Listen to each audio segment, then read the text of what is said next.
glad you've joined us for this very special episode of the Kindred UMC live show. It's Easter! Yeah! It's Easter. I'm Chris Hayden, I'm the pastor at Kindred UMC. Hey, I'm Courtney Young, I'm the Director of Community Engagement at Kindred UMC. And I'm Preston, and it's Easter. That is true. Said that so enthusiastically. Yeah. You should be more excited. It's Resurrection Sunday. It's actually Sunday. weird because it's not Easter right now. Yeah. We're recording That's why I'm this not a week ahead of joyous. time. I don't have eggs hidden. I don't smell chocolate and ham. I'm like, this doesn't feel right. There's no good food coming my way right now. There's no weird I light-colored want cheesy suits. potatoes. So typically on Easter, for a long time, the church has had this simple opening benediction. Christ is risen, and then everyone says, He is risen indeed. Yay! It's a fun little play-at-home game. Hallelujah. No, in all seriousness, this is Easter and the resurrection event is the consummate event that is responsible for the Christian faith. Yeah, this is the oh shit moment. This is the oh shit moment. We were This wrong. is the one. We were wrong. Yeah, everything pivots on this one. Yeah. In fact, when I was in seminary, I remember being shocked about this actually. When I was in seminary, there was a professor who it was Christian philosophy, aka theology. I don't know what. Anyway, whatever. I digress. But he was asking the question so hypothetically, if tomorrow, all of the Christian scholars that you trust announced together that they have indeed found the body of Jesus, that he was buried and that we found his bones, we've checked it against DNA, historical records, every single scholar agrees that this resurrection thing did not happen. Who would still be Christians? And it was me and one other guy who didn't raise our hands. And for me, I was like, well, no, that's obviously the whole thing's out. That's the whole. If you prove that didn't happen, then the whole thing's out. And so I was shocked that other preacher. It was mostly guys. Let's face it, preachers are mostly. It's a male-dominated profession. But I was shocked at how many other preachers were like, no way. I was like, what are you talking about? No, this is the thing. The resurrection event is the thing. And maybe you can make you can go metaphorical with it for sure, as I often do, Well, that's what I would think you would say, even if it was proven wrong, or whatever the phrase was. I wouldn't call myself a Christian anymore, though. I wouldn't be a believer of Christ, the Son of God, the third person of the Trinity. So what would you? I might be a follower of. Maybe I'd be a Yeshuan.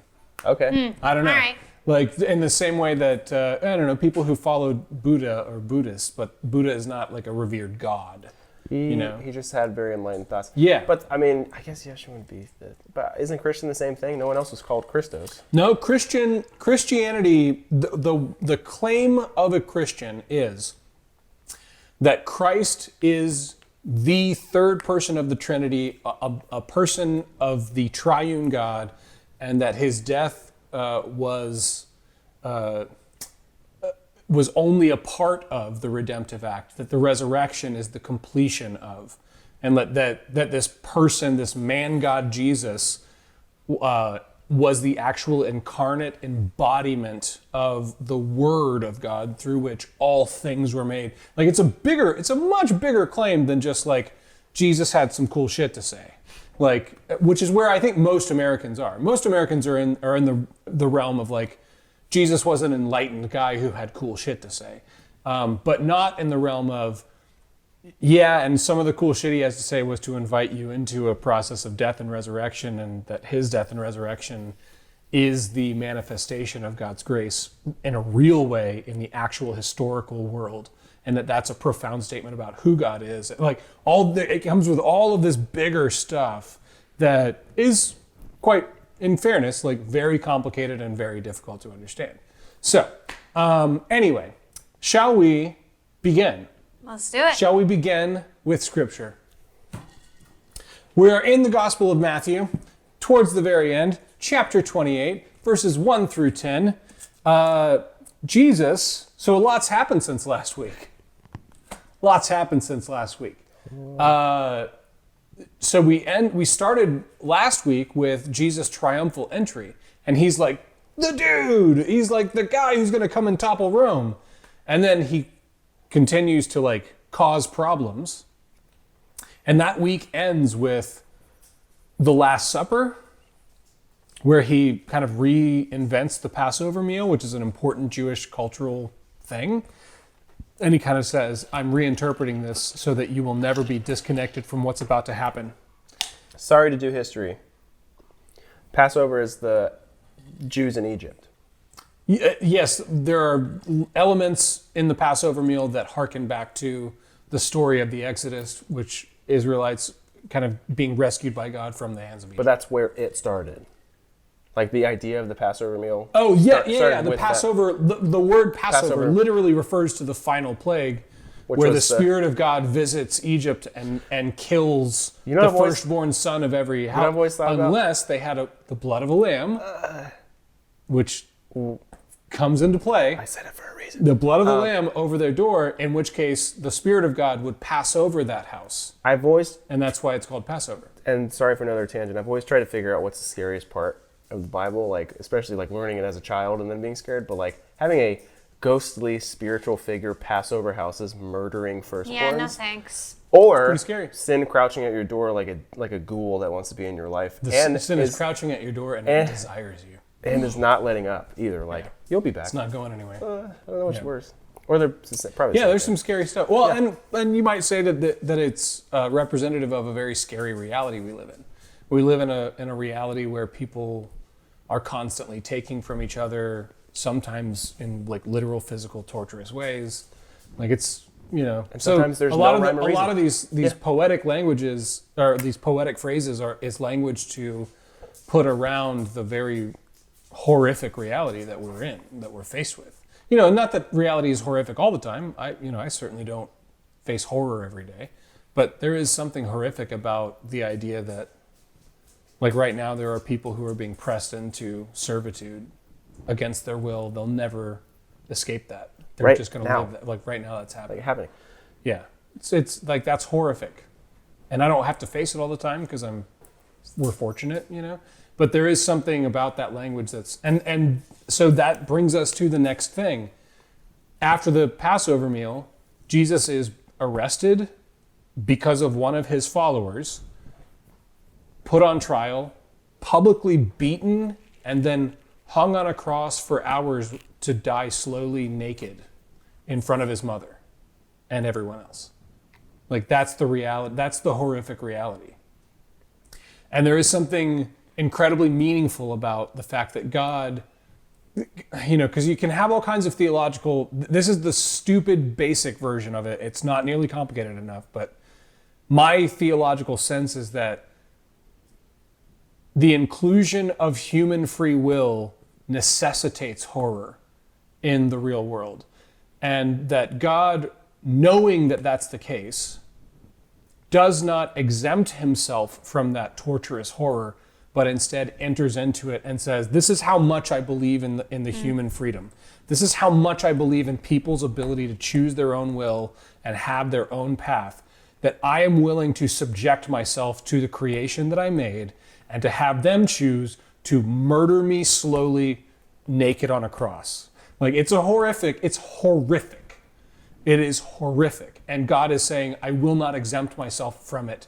If you can't exempt yourself from it, then I won't exempt myself from it. I will be with you in it. We will do this together. And then if that's where the story ends, then it's kind of like, God, we just suffer for all, like that's all existence is suffering. And that is why the resurrection means so much to me. Because there's a final statement that gets to be made after the horror. So in the Hebrew culture, it is law that you do not work on Saturday. Jesus is executed and dies and is buried on a Friday, late Friday night, which means that the people who love him the most can't clean his body. It's like the last thing you do. It's like burying your dog, It's like, so they can't take care of his body for a whole day because it's the Sabbath. It's Jewish law. Albeit planned. I would say that's planned. As part of God's plan. No, but I would say the Sadducees and Pharisees to twist the knife a little deeper. Maybe. Who knows? Just egregious. Yeah, there's nothing in the text to really indicate that. But it's funny you bring that up. It wouldn't surprise me. I wouldn't put it past crazy. Terrible I think they were just in a hurry to fucking get him out of the picture. He's causing too much problem. Crazy. Get him out. But so his closest loved ones, his followers, can't take care of him. They can't grieve properly. They can't do the things, we have things we do when people die, when we lose things. And they have to just wait a day. They just sit there for a day and wait. And that's where this picks up. Matthew 28, chapter 28, verses 1 through 10. After the Sabbath, that's Saturday, after that day of waiting, as the first day of the week was dawning, Mary Magdalene and the other Mary, remember Mary and Martha? Mary Magdalene and the other Mary went to see the tomb. And suddenly there was a great earthquake. For an angel of the Lord, God, I'm such a sap.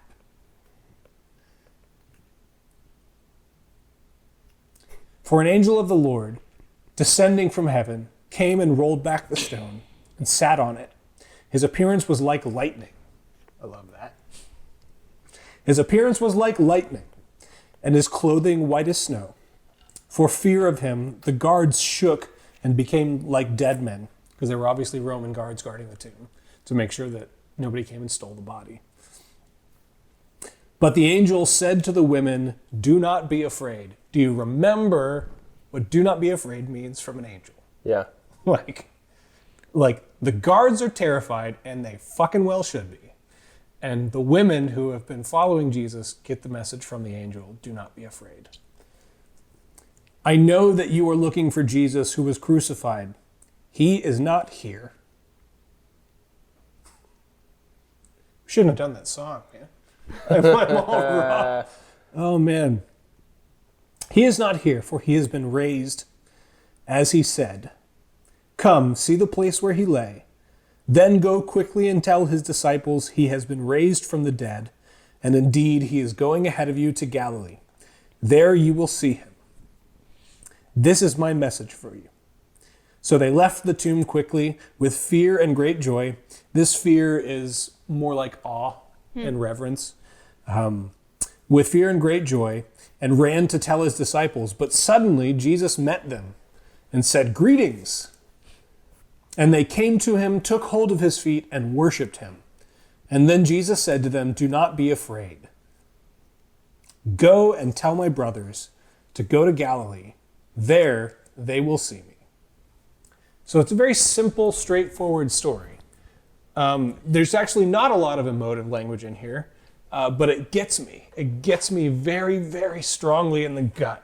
Why does it get you strongly in the gut? Because I, like everyone else, has suffered.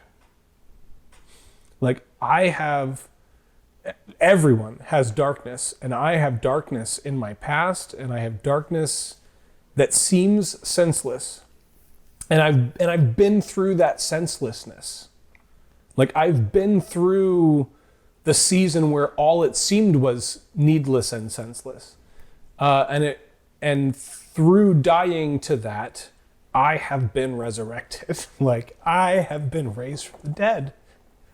It's, obviously it's a metaphor, but it means as much to me. Well, how about the addiction path again of others coming to find you he's got to be here, physically, we're planning on him being here, and somebody else having to tell you, you're wrong here. Well, and even so, I stuck with Matthew because we've been looking at Matthew and John.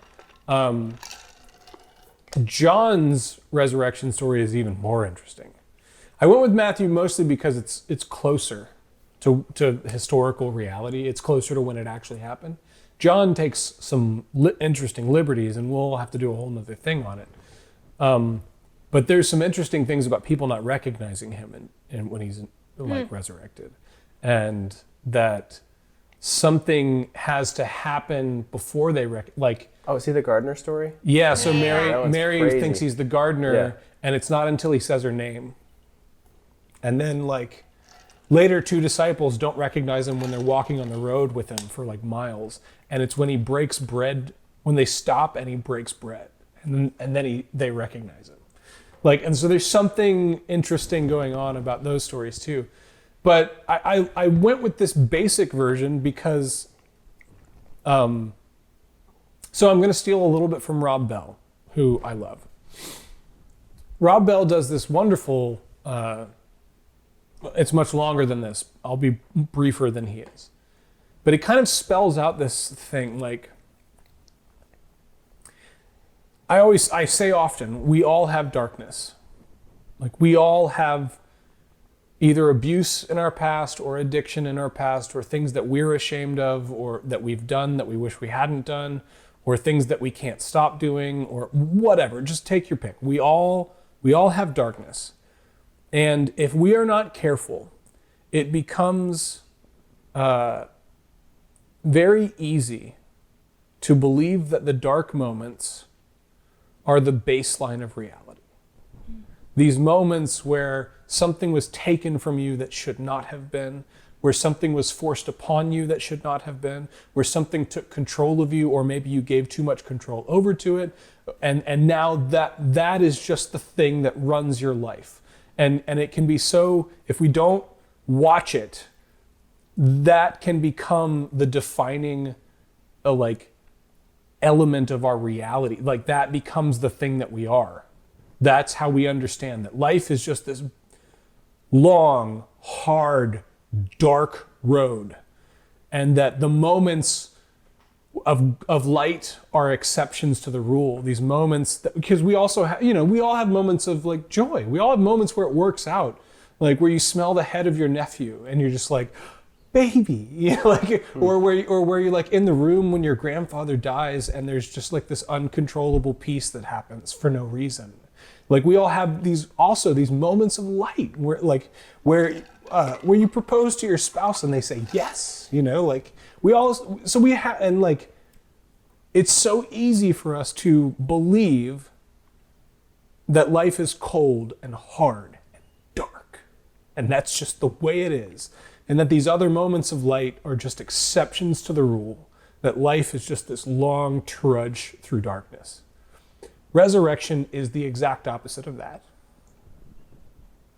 Resurrection says, the moments of darkness are the exception to the reality. And that the truth and the eternal, bigger, harder to see reality, and it is hard to see often, but it's a declaration that the eternal truth of reality is a reality of grace and light and life. Like the resurrection now, and I also want to be careful. Plenty of preachers preach sermons where they say that they can prove that a man 2,000 years ago raised from the dead and that they have definitive proof, and anyone who says otherwise is a blasphemer and a heathen. And if you ever meet these people, you should back out of the room slowly and don't take your eyes off of them because they want something from you. They're lying to you and they want something from you, and do not trust them and back out of the room. They are swindlers. They are charlatans. Here's the truth I can say for sure. This is historical, factual, real truth. For 2,000 years, there has been a community, flawed though it may be, but for 2,000 years, there has been a community of human beings that insist and that are living proof that when you throw your life's story into the hands of this story, not with any definitive proof, but when you just take the leap and throw your life's story and the lens of your understanding of reality into this story, something happens. Something comes alive. Something like gracious and merciful explodes forth. That is the kingdom of heaven. That is the kingdom of heaven. And it's not a thing that happens all by itself, alone in a room. It's a thing that happens amongst people who insist that this grace and this love and this mercy and this forgiveness and this life of resurrection is the baseline of reality that to which we are all called and invited. Like that we get to take part in this. And it's been 2,000 years of this, and certainly we've gotten off track. Certainly we get off track all the time. But when it happens and when we really throw ourselves into it, forgiveness and mercy and love explodes. Like, and it has an impact not just on the person who throws themselves into it, but on the people around them. Like the fact that someone comes alive compels others to make a choice about whether or not they will also. Like you don't have to be an evangelist in the sense that you go like, it's just that when that really, really happens, it necessitates that everyone else answers that question for themselves too. Yeah, it's almost the cream will float to the top type of thing versus forced. Like you can't, and I always say the truth has a way of floating to the top. Yeah. Like, and it is that same thing. Like the truth just has a way of floating to the top, and that's hard to. I know that's hard to hear for somebody who's battling depression or lost a loved one or been abused or assaulted, or like the truth and my insisting that the truth is grace and love and mercy floating to the top. That's a cop-out. I know that's hard. That's a cop-out, though. I think if you're depressed, say you're depressed. Like the death to it is saying, I accept that I am this, and now I will move forward from this. But I wouldn't it's not describe that it as easy. a cop-out. It's not that easy. I'm being harsh here. Yeah. Because it can be taken as we want to be real soft with people that need softness, and to say it's a cop-out. Well, so here's why I push back on it. It's because one of the ways that this has gone wrong, one of the ways that this actual good news, that you are invited to a table to which you cannot earn a place, Yep. Where that goes wrong is when people start to, there's something slightly judgmental about it. And that's where it goes wrong. When the people who have found it start to say, why can't you find it? Yeah. Right. It goes off. Versus the model of Jesus, like the message that Jesus often has is not why can't you find it, but like it's one of it's one of like, God, I want this for you. Like I want you to find it so bad, and I'm gonna sit here. I want you to find it so bad that I'm gonna sit with you in it. So it's weird. I'm not going anywhere. It comes as judgmental from us, but not from that. It's weird. From a like, I want you to get through this. So it's not like do what I did type of thing, but this is what helped me, and if it helps you, it helps you. But there's another guy we're looking at here. Well, and I think that kind of stuff is helpful so long as it comes from a place of I'm willing to be in this with you no matter what. Right. You following my advice is not contingent on whether or not and this is a difficult. I've seen this with a lot of like parent-child relationships. Yeah, forceful. Where the parent and may even legitimately know better. The parent might actually have better good advice, and the child won't take it, and so the parent resentfully stays in the relationship.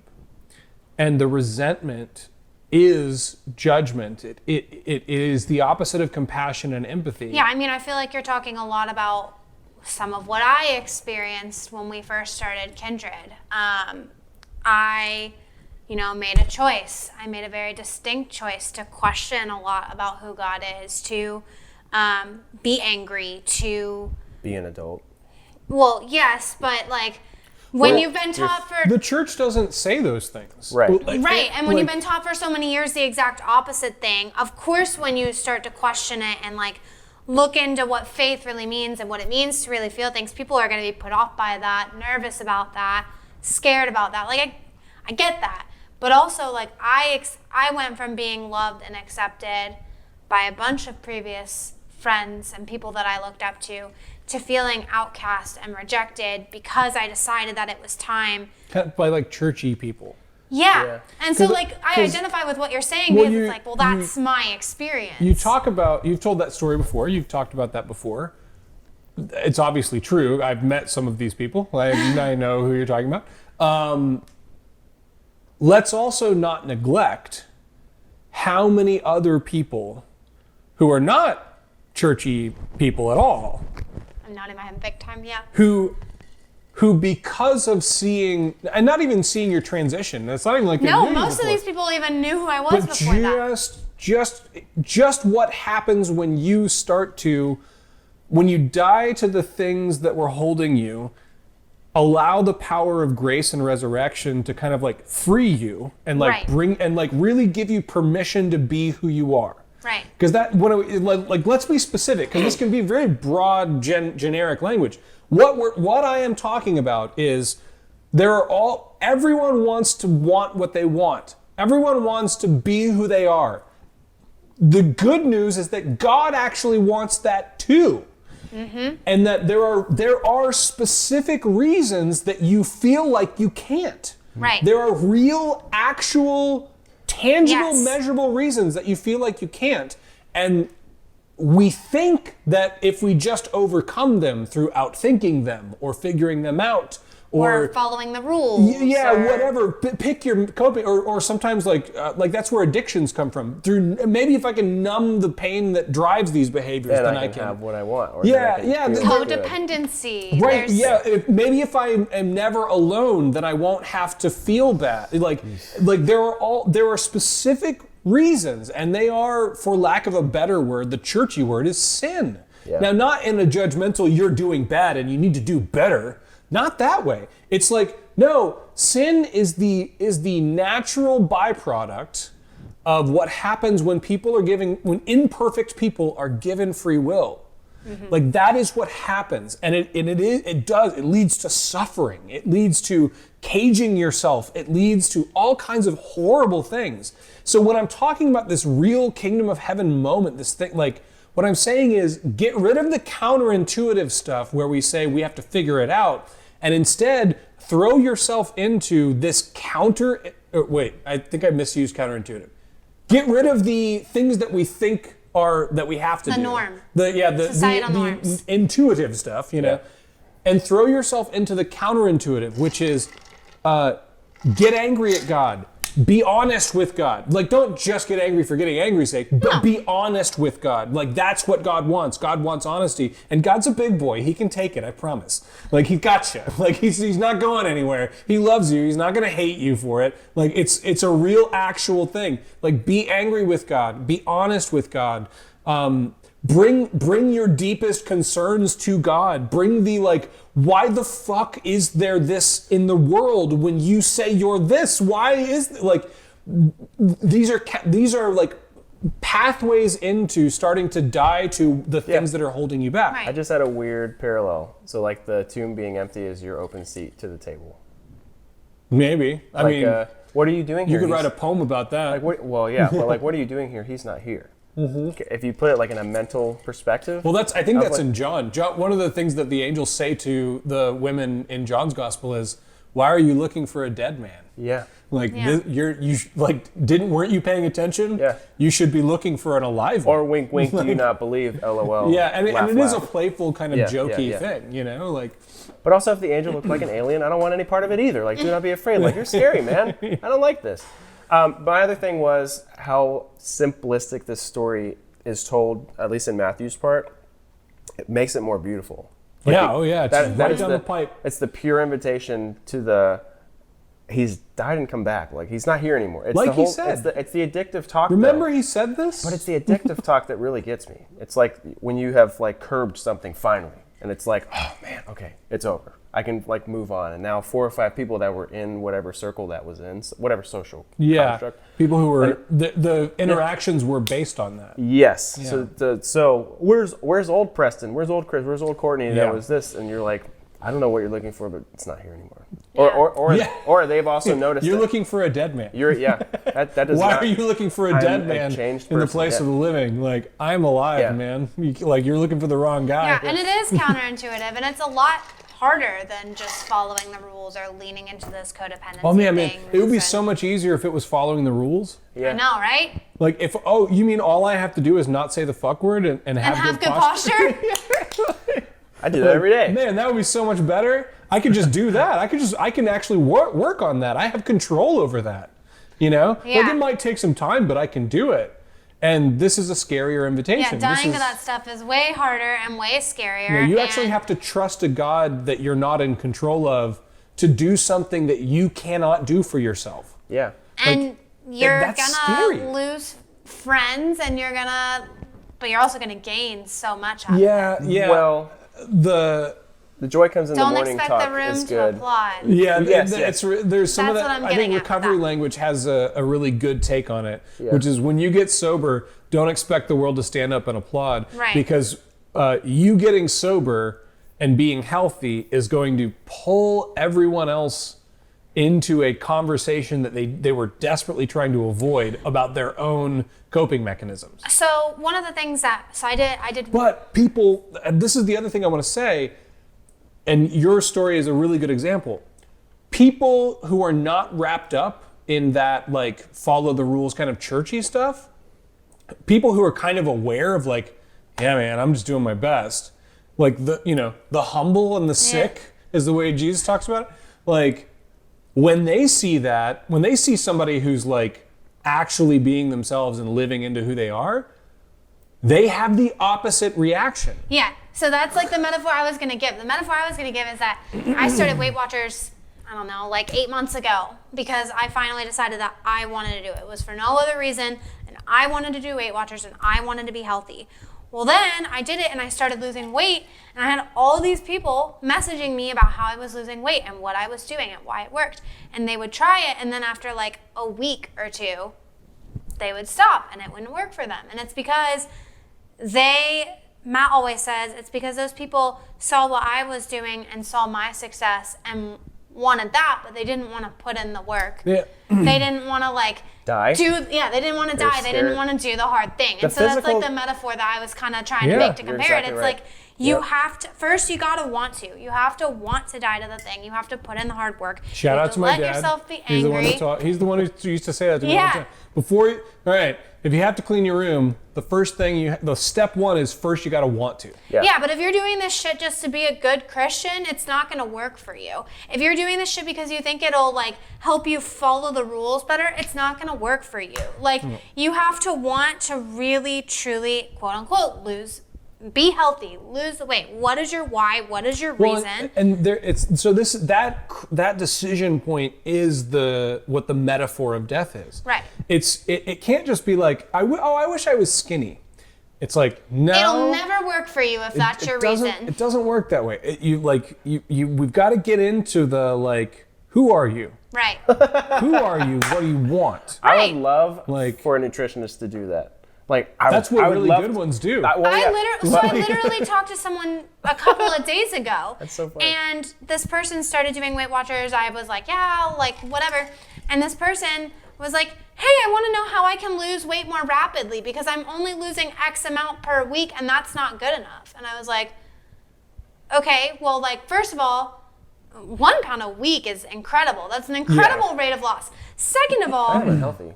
if weight loss is your only goal in this journey, if you're only doing this so that you can lose weight, what's going to happen is 3 months from now when you hit your goal weight, you're going to fall right back into old habits and all that weight is going to come back. So like, what's the real why behind what you're doing? Because if it's just, oh, I want to lose weight, it's never going to work. Well, so now we It's get not into gonna stick. deeper conversations.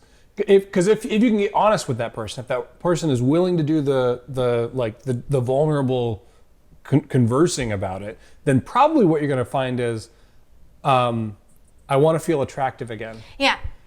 Okay, how come? The only time I felt valuable in my life was when X. Right. I'm like, okay, Well, so now what's the opposite of that? Well, the opposite of that is I feel worthless. Like I have been taught that I am worthless unless I have this to offer to people. Right. It's like, okay, now we're getting somewhere.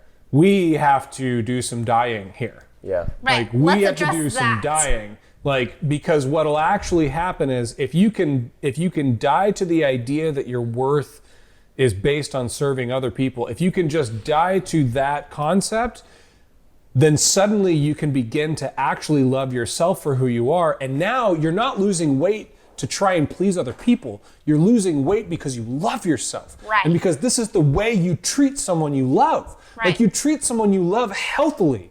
And with you give them good food. You take care of their body. This is how you treat someone you love. And now because you're doing that for yourself, now suddenly Guess you have all of this room for other everybody people. else. Yeah, Right. that's what I mean. It begs this question from other people, and it also has this contagious outpouring for other people because now you know how to love. Yeah. You know how to love because it requires a death and a vulnerability, but it also requires a confidence that when I die, resurrection's around the corner. That's why this story is so important. Because if the story is just, oh, we die, we live our lives in selfless service to others, and we just give of everything we have, it's well, that sounds fucking terrible. Right. Let's not do that. That's a bad story. Also, you have a really cool car. What are you talking about? Right. You're not backing this up. Yeah. There's no backup here. But instead, the story is when we can die to the things that are holding us apart, that are tearing us apart from God, from ourselves, from other people, and allow something outside of us to heal us, because that's what it requires. It requires faith in something bigger. It's almost prideful. Yeah, the the idea pride, that we can fix ourselves. I can do it. Yeah. So you have to die to that. Yep. And when that thing happens, when that outside thing actually begins to heal you, and I say this personally, and I say this because I've seen it over and over, and it's been happening for 2,000 years. When that happens, real, actual, powerful, grace-filled love happens inside. Yeah. It actually happens. And suddenly you go I like who I am. Mm-hmm. And because I like who I am, I can actually love who everyone else is. Right. And this is where these profoundly contradictory statements love your enemy. Jesus isn't saying, hey, you guys need to muscle up and love your enemies. Jesus is saying, when you enter into the kingdom of heaven, you will even love your enemies. I know it's crazy, but you just wait. You just wait till it happens. You're going to find yourself empathizing with and having compassionate for the people who hate you. It's going to happen because there's no other byproduct of the kingdom of heaven other than grace-filled, powerful love. That's proved in Hollywood now. That the best Marvel movie so far is what's the third one? Not Endgame. It's the one right before it. With Infinity Thanos. War? Yeah, I fucking love Infinity War. Yeah, but because everyone can side with the villain. Oh, there's an antichrist type thing going on. Yeah. And everyone watching goes, yeah, he's a Pharisee. Thanos is right. a legal Pharisee. He's everyone goes, I get it. I get it. I understand. So I understand the temptation to do this. You're right. The love your enemy talk is I can put myself in your shoes and I understand. However, there needs to be a however, but there. Well, it's a superhero movie, so they have to behead the enemy. But I'm saying we're seeing it done subconsciously is kind of the word I'm looking. Subversively. Yeah. By Hollywood. The best stories. Yeah. Why do I like this story? Well, it's not because... to bring up Star Wars again. Oh God. One of the greatest heroes that's ever been written is Luke Skywalker, because his whole hero arc is he's building up and building up and building up to defeat the enemy, Darth Vader. He's building up and building up to defeat him, and then he finds out that his enemy is his father. And he suddenly pivots. And now, in the last movie, the way that he defeats his enemy is by refusing to fight him and by putting himself basically in his hands and going, you're going to have to kill your son, my dude. Mm. And that's what redeems the most evil symbol of hatred and evil and darkness, redeems because of the sacrificial love of his son. It's a fucking Christ story. It's a Christ story. It's pure grace. It's grace. He redeems evil. And the last moments of Darth Vader's life are, let me look at my son with my own eyes. You were right. Tell Obi-Wan that you were, or tell your sister you were right about me. There is good. There is still good in me. It's this beautiful, beautiful moment. And so that's what this story is. And when we throw ourselves into it, it's not just a fanciful fantasy story. It's real life. This really actually happens. It really brings out life and love and grace. Yeah. So, happy Easter. Christ is risen. He's Risen indeed. May the Lord bless you and keep you. May the Lord make his face to shine upon you and be gracious unto you. May the Lord lift up his countenance upon you and give you life. Amen. Like you would again 100 billion times. But what measure could amount to your desire? You're the one who never leaves the one behind.